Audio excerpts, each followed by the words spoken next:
अस्सलाम वालेकुम, मैं हूं इंजीनियर असद मुगल। आज की इस वीडियो में हम बात करते हैं कि एक पैसे कमाने वाली वेबसाइट किस तरह बनाई जाती है।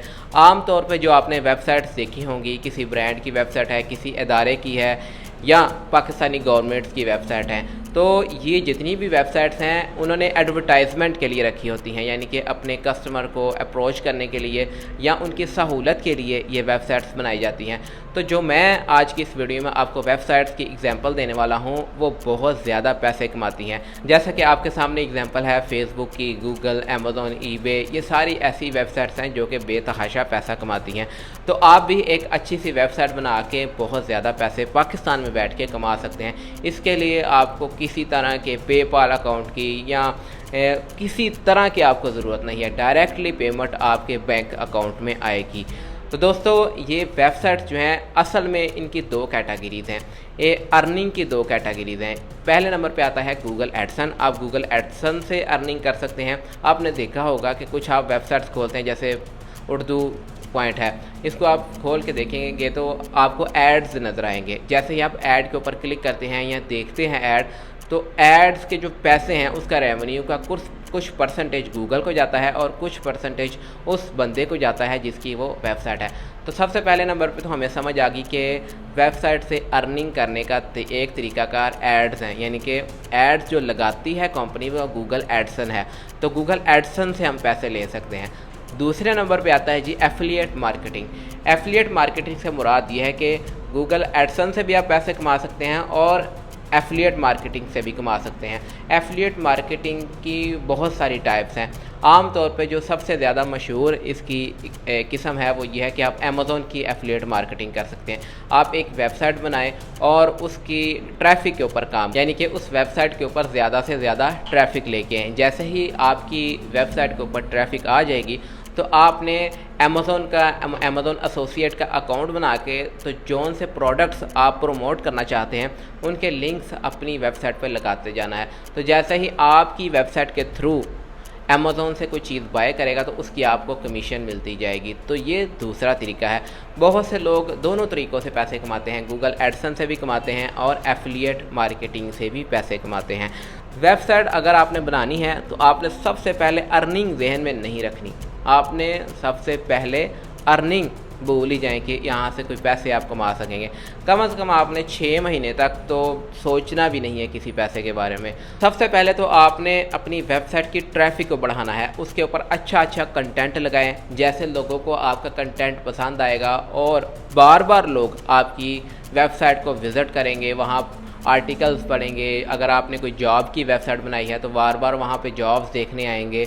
अगर आपने कोई न्यूज़ की वेबसाइट बनाई है तो वहाँ पे न्यूज़ को देखने आएंगे।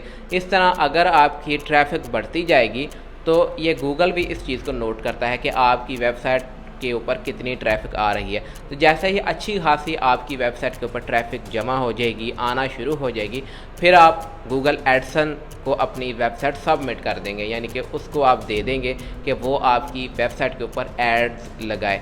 जैसे ही वो एड्स लगाना शुरू करेगी तो आपको उसका रेवेन्यू मिलता जाएगा, यानी कि आपको भी उसके कुछ परसेंटेज मिलती जाएगी। तो इस तरह आप पाकिस्तान में बैठ के बहुत आसानी से पैसे कमा सकते हैं। तो अगर आप इसमें वेबसाइट बना के काम करना चाहते हो तो सबसे पहले आपने नीश का इंतखाब करना है। नीश से ये मुराद है कि आप किस टॉपिक पे कौन सी वेबसाइट बनाएंगे, आपके जहन में कोई आइडिया क्या है, किस पे आप काम करना चाहते हैं। सबसे पहले तो आपने जो ज़्यादा टाइम सर्व करना है वो यही है कि आपने नीश का इंतखाब करना है।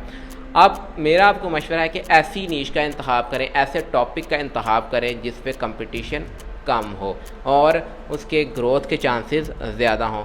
मिसाल के तौर पे अब एक वेबसाइट है जी उर्दू पॉइंट काफ़ी ज़्यादा पाकिस्तान में मशहूर वेबसाइट है। अगर आप इस तरह की कोई वेबसाइट बनाएंगे तो उर्दू पॉइंट के साथ आप मुकाबला नहीं कर सकेंगे। इसलिए आपने उसके साथ मुकाबला करने के लिए आपको बड़ी ज़्यादा टीम हायर करना पड़ेगी और टाइम भी आपका बहुत ज़्यादा इन्वेस्ट होगा, पैसे भी इन्वेस्ट होंगे, टाइम भी इन्वेस्ट होगा। तो इसलिए आपने इस तरह की नीश की तरफ नहीं जाना।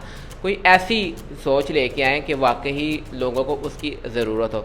जैसे मिसाल के तौर पे व्हाट प्राइस का आपने नाम सुना होगा, ये व्हाट मोबाइल का, जो कि लोगों को मोबाइल्स की स्पेसिफिकेशन और प्राइसेस वगैरह बताती है। तो आप कोई ऐसी वेबसाइट बना सकते हैं कि आप लोगों को मोबाइल की तो वो बना रही हैं, तो आप किसी और चीज़ की इन्फॉर्मेशन प्रोवाइड करना शुरू कर दें। आप ये छोटे छोटे गैजेट्स हैं, इनकी इन्फॉर्मेशन प्रोवाइड करना शुरू कर दें, उसके साथ प्राइसेस वगैरह भी मेंशन करें, कहाँ से ये चीज़ आती है वो भी लिखें। तो जैसे जैसे लोग देखेंगे, उनको पसंद आएगी, तो आपकी वेबसाइट के ऊपर ट्रैफिक बढ़ना शुरू हो जाएगी। तो उसके बाद आप गूगल को सबमिट कर दें अपनी वेबसाइट। इसके साथ साथ जब आप इन गैजेट्स के ऊपर अपनी वेबसाइट बनाएंगे, तो साथ ही आप अमेज़ॉन की एफिलिएट भी ज्वाइन कर सकते हैं, एफिलिएट प्रोग्राम। वहाँ पे अमेज़ॉन के लिंक्स भी लगा सकते हैं। जैसे ही आपकी वेबसाइट के थ्रू कोई अमेज़ॉन से कोई गैजेट बाय करता है, तो उसकी भी आपको कमीशन मिल जाएगी। इस तरह आप एक अर्निंग की वेबसाइट बना सकते हैं जो पाकिस्तान में बैठ के आपको पैसे कमा कर दे। तो सबसे इम्पॉर्टेंट इसमें जो चीज़ है वो ये है कि आपने नीश का इंतखाब करना है। नीश का इंतखाब करने के बाद दूसरे नंबर पे आता है जी प्लेटफॉर्म। प्लेटफॉर्म से मुराद ये है कि आप किस जगह पे अपनी वेबसाइट रखेंगे। दो ही मशहूर प्लेटफॉर्म है। पहले नंबर पे आता है जी ब्लॉगर। ब्लॉगर बिल्कुल फ्री है और गूगल का प्लेटफॉर्म है। मेरा आपको मशवरा है कि ब्लॉगर से ही स्टार्ट करें। जब आप अच्छी खासी अर्निंग करना स्टार्ट कर जाएंगे, तो फिर आप मूव कर सकते हैं वर्डप्रेस की तरफ। वर्डप्रेस के अंदर आपको बहुत ज़्यादा आज़ादी होती है, आपका काम जल्दी हो जाता है और बहुत ज़्यादा इसका इंटरफेस यूज़र फ्रेंडली होता है। इसके साथ ही वर्डप्रेस के अंदर बहुत सारे प्लगइन्स होते हैं जिनकी मदद से आप अपनी साइट को जल्दी रैंक कर सकते हैं। तो शुरुआत आपने ब्लॉगर से ही करनी है, उसके बाद आप वर्डप्रेस की तरफ मूव कर सकते हैं।